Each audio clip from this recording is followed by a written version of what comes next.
Selamat datang dalam renungan malam santapan rohani. Inilah momen yang diberikan Allah bagi Anda untuk menenangkan diri dan menikmati waktu bersamanya.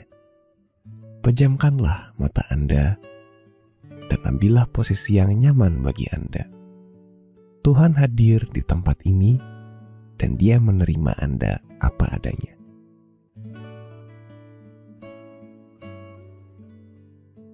Untuk memulai perenungan kita malam ini, ambillah posisi yang paling nyaman bagi Anda.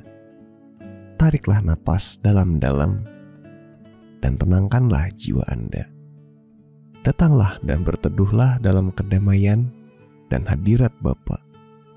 Ia sungguh mengerti apa yang Anda rasakan dan alami. Serahkanlah hidup dan hati Anda ke hadapannya, karena Ia peduli kepada Anda.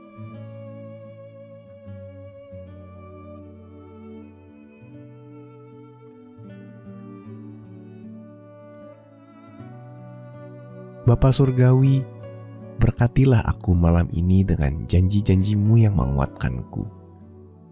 Bantulah aku untuk melihat betapa Engkau mengasihiku dan mengerti kebutuhanku.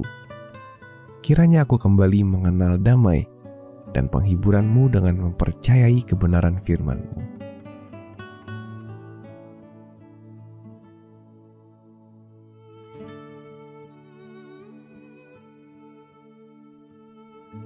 Ibrani 2 ayat 14-15 berkata, "Karena anak-anak itu adalah anak-anak dari darah dan daging, maka ia juga menjadi sama dengan mereka dan mendapat bagian dalam keadaan mereka, supaya oleh kematiannya ia memusnahkan dia, yaitu iblis, yang berkuasa atas maut, dan supaya dengan jalan demikian ia membebaskan mereka yang seumur hidupnya berada dalam perhambaan oleh karena takutnya kepada maut."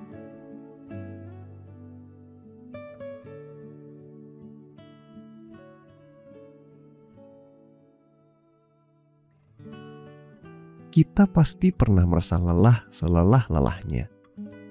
Kita tahu apa rasanya ketika kita sakit atau pegal, bahkan sebentar saja. Kita tahu betapa sulitnya untuk berkonsentrasi ketika tubuh kita menderita. Kita tahu rasanya hidup dalam darah dan daging. Namun Yesus Kristus, Anak Allah, meninggalkan tahta surga yang nyaman untuk ikut mengalami apa artinya menjadi manusia. Ia tahu rasanya lelah, sakit, lapar, haus. Ia yang mengatur bintang-bintang merasa lelah tatkala bepergian dan berkhotbah. Ia merasakan sendiri hidup dalam darah dan daging.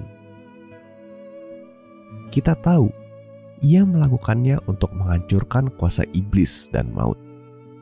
Musuh-musuh yang menguasai dunia fana ini telah dikalahkan oleh Dia yang memasuki dunia itu. Yesus menjadi manusia dengan darah dan daging, supaya kita dapat hidup melampaui darah dan daging. Mari renungkan kerendahan hati Kristus yang rela mengosongkan dirinya supaya Anda dapat menjadi anak Allah yang kekal.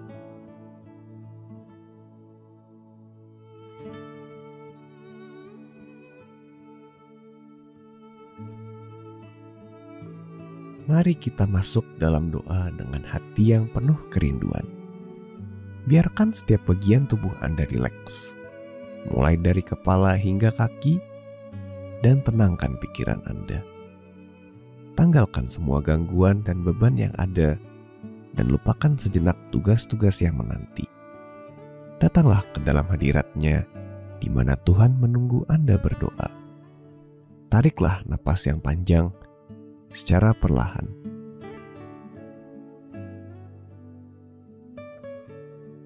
Mari berdoa.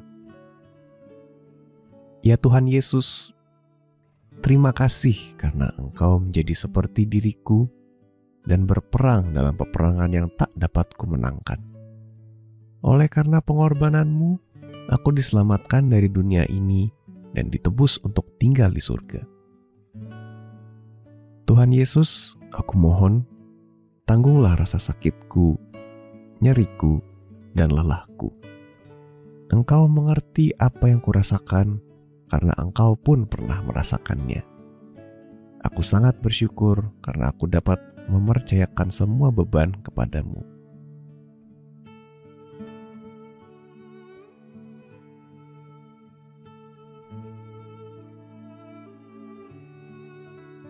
Filipi 2 ayat 7-8 berkata, Ia telah mengosongkan dirinya sendiri dan mengambil rupa seorang hamba dan menjadi sama dengan manusia.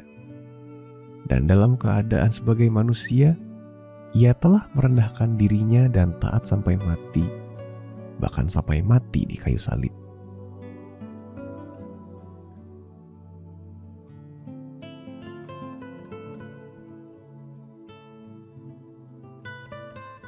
Mari menutup renungan ini dalam doa. Bapa Surgawi, terima kasih karena Engkau mengaruniakan Yesus untuk hidup dan mati menggantikan diriku.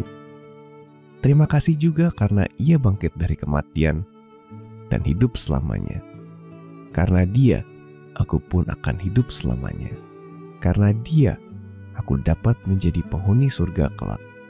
Terima kasih. Dalam namanya aku berdoa. Amin.